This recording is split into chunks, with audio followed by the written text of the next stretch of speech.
Hi guys, miss you. This video is for Wednesday, March 18th. Here's the title of it. Again, you can pause as needed. There's a lot of things going on in this lesson.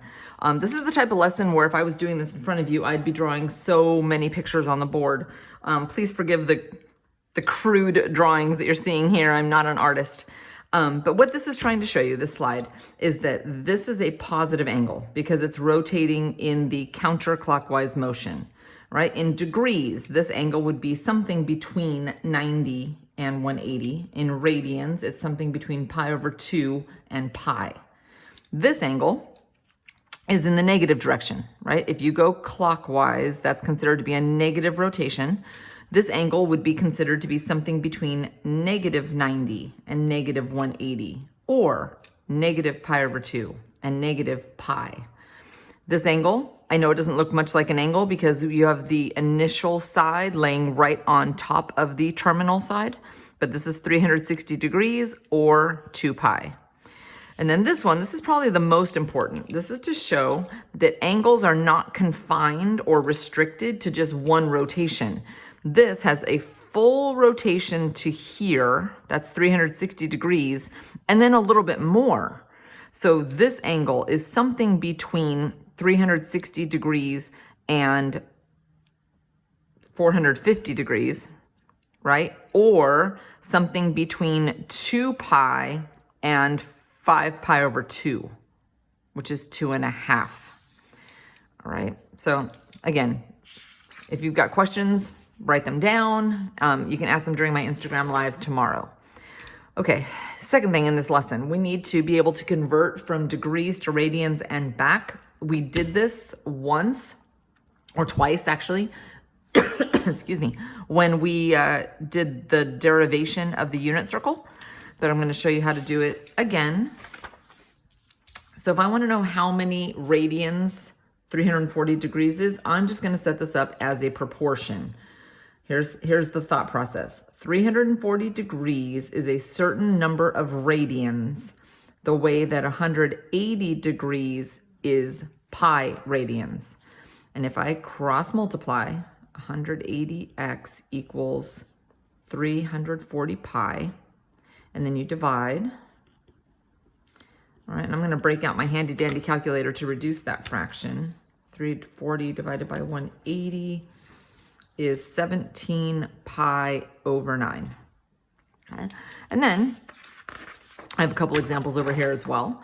This is in radians, and I want to know what it is in degrees. So setting it up the same way, 5 pi over 8 is in radians, and I want to know how many degrees that is.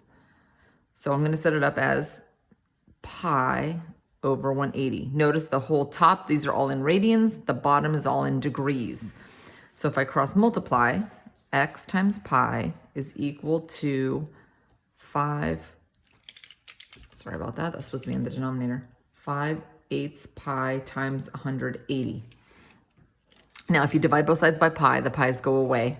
So all I really need to know is what 180 times 5/8 is. And I find out in degrees that that's 112.5. Okay, this is kind of interesting.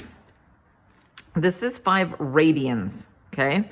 5 radians. Even though you can't see the pi symbol, this is still considered to be 5 radians. So 5 radians is the certain number of degrees, the way that pi is 180 degrees. Solving this the same way, you guys. X times pi equals 5 times 180. To figure out what x is, I have to divide by pi. So I will do this in my calculator. 5 times 180 divided by pi. And I get approximately 286 degrees. Okay, moving on. Okay, this is the official definition of coterminal. The way that I would show you if I was in front of you was angles that are coterminal look the same. Right? Now, pretend that those are all exactly the same because I'm not a great artist. I'm going to tell you that this one is 30. Okay? This angle looks the same, but it's not 30, right? This angle is 390. All right, and then the last one, again, it looks the same, but this angle is actually 750. All right, and that's because of the added rotations. Okay, now here's what's cool too. Check this out, I can do this in the other way. Pretend that that still looks exactly the same. This, which is negative 330, is also coterminal, right? All it means is that the angle looks the same. It just has a different angle measure.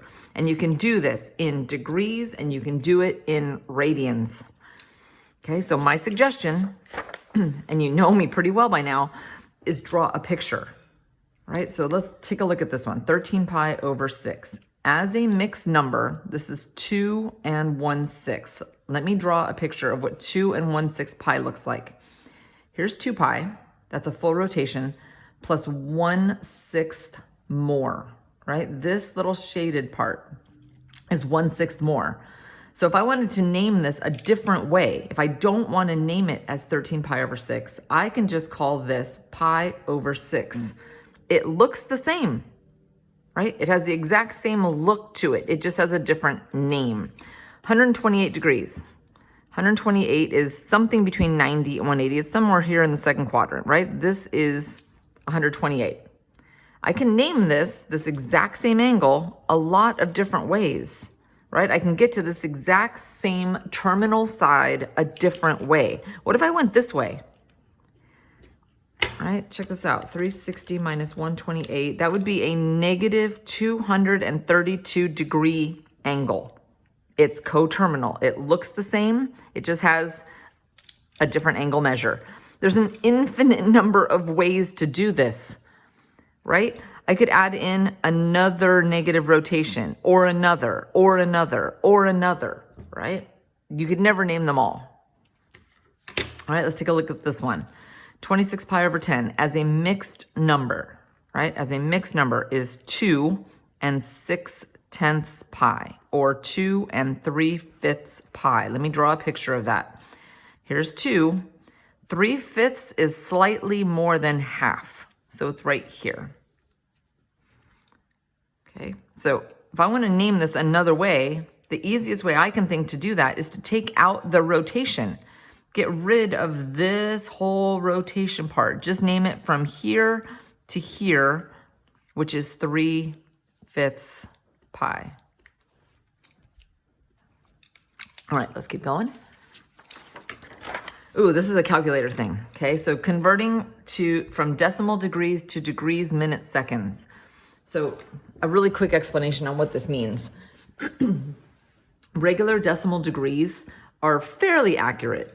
Degrees, minutes, seconds is unbelievably accurate.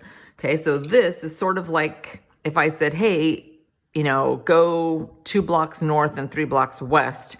If I did it in degrees, minutes, seconds, it would be more like, let's go this many feet and inches north and this many feet and inches west. Just, it's much, much, much more accurate. You are looking for a button on your calculator that looks like this. Okay, hopefully you can see that button. It's degrees, minutes, seconds. So if I type in 25.64 and I hit that button, I believe, yep, there it is. I get 25 degrees, 38 minutes, 24 seconds. For those of you with graphing calculators, I have one here ready to show you as well. There is a menu right here that says angle. Okay, a menu that says angle. So if I type in 25.64 and I go to that angle menu, option number 4 is convert to degrees, minutes, seconds. And I get same exact answer. Okay, let's try this. I think the next slide's gonna want me to do this the other way around. Okay, so this is already in degrees, minutes, seconds. We want it in decimal degrees. So let me try this. 34, that special button, 25, that special button, 29, special button again. Okay, maybe that's not how we do it.